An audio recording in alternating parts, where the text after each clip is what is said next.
प्रिय छात्राः नमो नमः। अहमस्मि डॉक्टर अमनदीप शर्मा संस्कृत गुरु 24 यूट्यूब चैनल मध्ये भवतां स्वागतम। आप देख रहे हैं स्क्रीन के ऊपर।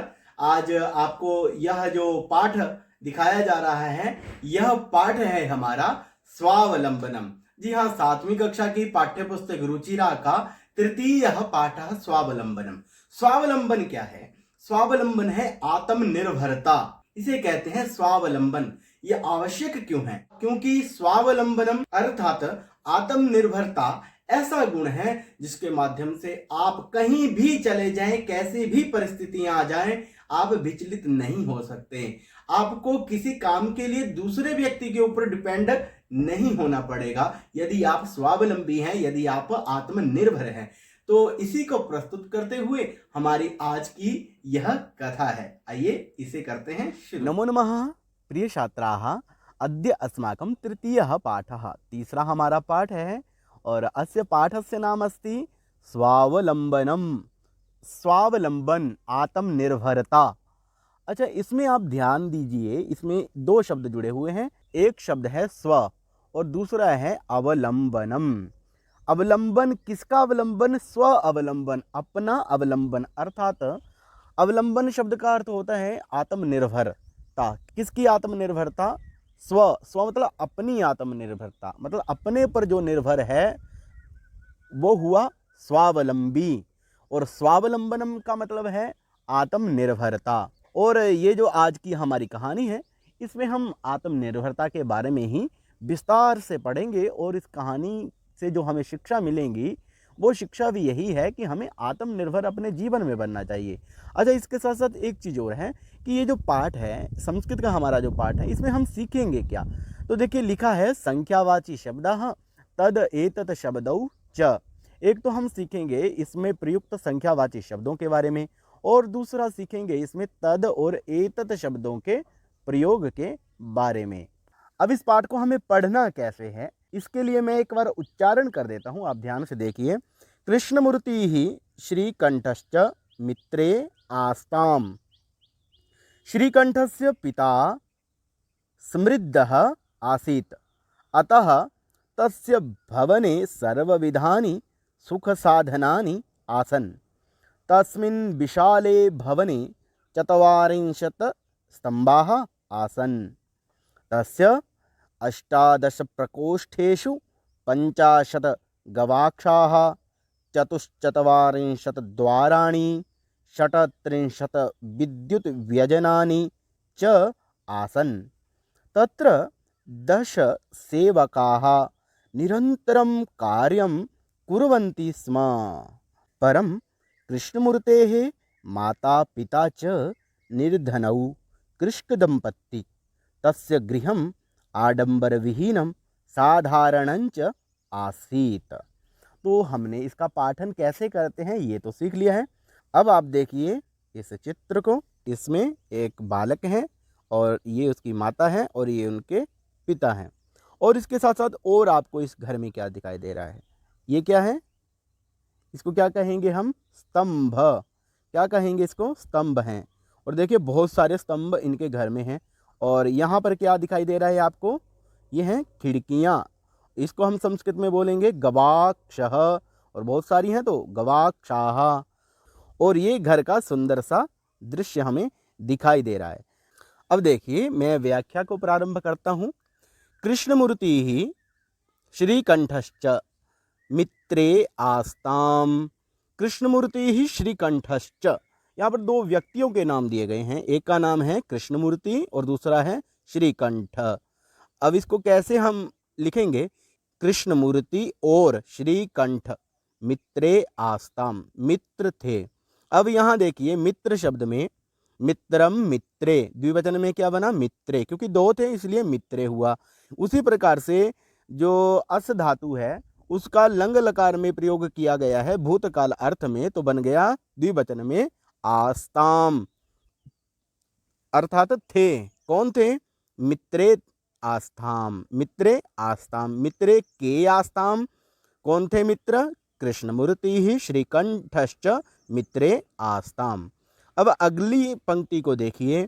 श्रीकंठस्य पिता समृद्धः आसीत। अच्छा, यहाँ पर जो समृद्ध शब्द है इसका अर्थ क्या है? समृद्ध होता है अमीर, जो संसाधनों से संपन्न होता है। संपन्न, ऐसा भी बोल सकते हैं, संपन्न आसीत या समृद्ध आसीत। कौन था समृद्ध? समृद्ध कः आसीत? पिता आसीत। कस्य पिता आसीत? श्रीकंठस्य पिता आसीत। अर्थात श्रीकंठ के पिता समृद्ध थे। आसीत जो है लंग लकार का प्रयोग है। अतः इसलिए तस्य भवने, तस्य भवने नाम कस्य भवने? श्रीकंठस्य भवने, श्रीकंठ के भवन में सर्वविधानि सुख साधनानि आसन। सर्वविधानि सुख साधनानि, सब प्रकार के सुख साधन आसन थे। तो लंग लकार में क्या प्रयोग बना? आसन। जैसे यहाँ पर देखिए, यहाँ पर क्या प्रयोग हो रहा है? आस्ताम। और यहाँ पर क्या है? आसन। आसीत, आसताम, आसन, बहुवचन में बन रहा है आसन।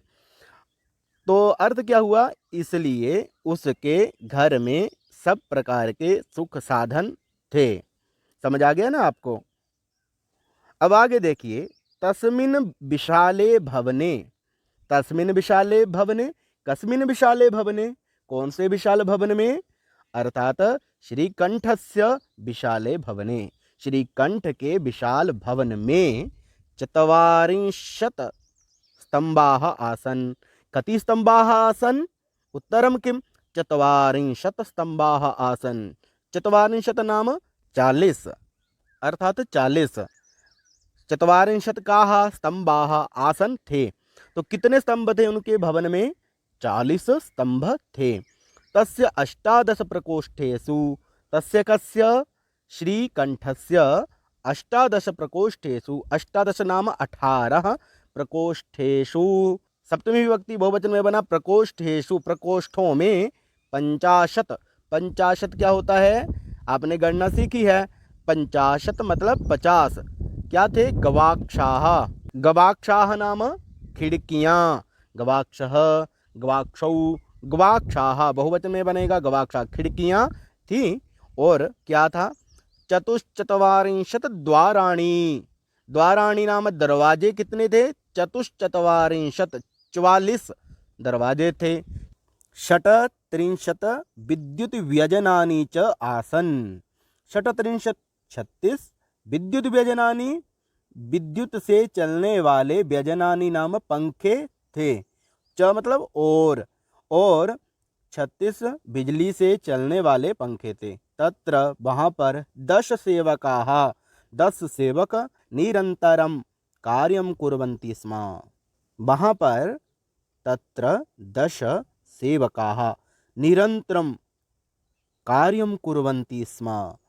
तत्र मतलब वहाँ पर 10 सेवकाः, सेवक या नौकर, निरंतरम अनवरत रूपेण, निरंतरता से, लगातार, कार्यम कुर्वन्ति स्म, कार्य करते थे। स्म का प्रयोग भूतकाल अर्थ में होता है। अगली पंक्ति को देखिए, परम कृष्णमूर्तेः माता पिता च, परंतु कृष्णमूर्तेः, कृष्णमूर्ति के, माता पिता च, माता और पिता, निर्धनौ क्या थे? निर्धन थे। निर्धनम, निर्धनः, निर्धनौ द्विवचन में बना निर्धनौ कृष्क दंपत्ति। तो कृष्क दंपत्ति, दंपत्ति क्या होता है? पति पत्नी। किसान पति पत्नी थे, इस अर्थ में हम इसे ग्रहण कर सकते हैं। तस्य गृहम आडंबर विहीनम साधारणं च आसीत। तस्य गृहम कीदृशम आसीत?